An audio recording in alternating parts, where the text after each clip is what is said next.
आइए अब अगला सवाल लेते हैं। ये दिल्ली से सुरेंद्र साहब का है, लाइन पर मौजूद हैं और आपने जानना चाहा है आप कार लोन सेंट्रिक आपका सवाल, और आपने इसमें मेंशन किया है कि आप जो देख रहे हैं लोन अराउंड अबाउट 5 लाख के लोन की रिक्वायरमेंट है। आप प्लीज बताइए, इससे पहले आपने कभी कोई लोन लिया है सुरेंद्र साहब? बहुत लोन लिए हुए हैं जी पहले, और मेरा ट्रैक रिकॉर्ड बहुत अच्छा है। ओके। और मैं इससे आपसे ये जानना चाहता हूँ। जी बताइए प्लीज। मैं ये जानना चाहता हूँ कि क्या अच्छा ट्रैक रिकॉर्ड होने से कहीं कोई फायदा होता है? कोई बैंक वाला कोई हमारे साथ नेगोशिएट तो करता नहीं, जबकि हम पब्लिक सेक्टर के एम्प्लॉइज हैं। आपने अच्छा पॉइंट रेज किया है। के करीब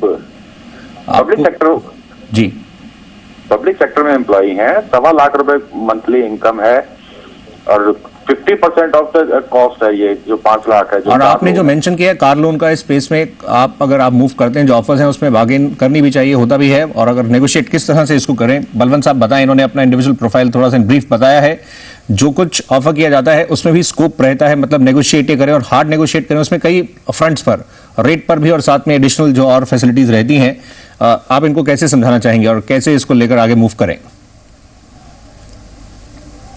सुरेंद्र जी, जैसे आप बता रहे हैं कि आपका क्रेडिट स्कोर बहुत अच्छा है, क्रेडिट हिस्ट्री बहुत अच्छी है, तो लेंडर भी मोर देन विलिंग होगा आपको लोन देने के लिए। तो जो नॉर्मली बैंक्स की जो रेट ऑफ इंटरेस्ट है उसकी बैंड होती है, एक रेंज होती है, तो उस रेंज में अगर बहुत अच्छा बोरोर है तो आपको जो बॉटम की रेट है वो बॉटम की रेट मिल जाएगी, पर आपको बैंक से बार्गेन करना पड़ेगा। तो हो सकता है कि अच्छी रेट मिल जाएगी।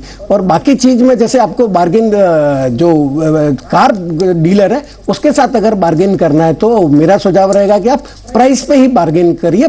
जो फ्री एसेसरी वगैरह जो देते हैं उस पे बार्गेन मत करिए, उनको जो प्राइस है, फाइनल प्राइस पे बार्गेन करिए। और इसके अलावा अगर आप इंश्योरेंस खुद अरेंज कर सकते हैं तो हो सकता है आपको थोड़ा इंश्योरेंस भी सस्ता मिल जाएगा बाहर से, क्योंकि उसमें जो डीलर का कमीशन है वो इंश्योरेंस कंपनी आपको उसका कंसेशन दे सकती है। अच्छा बलवंत साहब, जहां इनका सैलरी अकाउंट है उसके अलावा भी कई सारे ऑफर्स मार्केट में हैं। पीछे जैसे हमने देखा फेस्टिव सीजन में काफी अट्रैक्टिव ऑफर्स भी आए थे।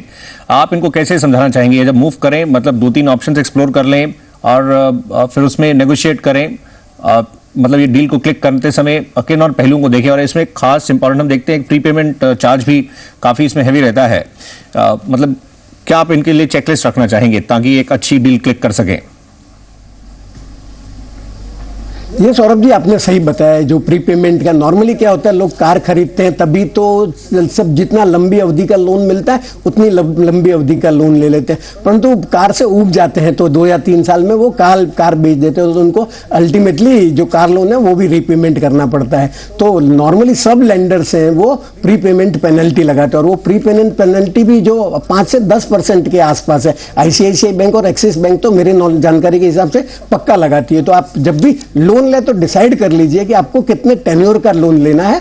और जैसे स्टेट बैंक है तो स्टेट बैंक की फ्लोटिंग रेट का लोन है और प्रोसेसिंग फीस भी कम है, और इसके अलावा उनकी प्री पेमेंट पेनल्टी भी नहीं है। तो मेरा सुझाव रहेगा आप सबसे पहले स्टेट बैंक को अप्रोच करिए, और अगर आपको स्टेट बैंक से लोन मिल जाता है, उनकी जो रेट है वो भी 10.75 है, वो भी रिलेटिवली इस फील्ड में कम्पिटिटिव है, तो आप स्टेट बैंक को अप्रोच करिए। और ये प्री पेमेंट पेनल्टी का आप पक्का से ध्यान रखिएगा जब भी आप लोन का टेन्योर डिसाइड करते हैं। ये कुछ ऑफर्स जो इस समय स्क्रीन पर हैं, सुरेंद्र साहब आपके लिए डिसीजन मेकिंग में हेल्प कर सकते हैं, तो इस तरह से आप अप्रोच करें और ऑल द बेस्ट।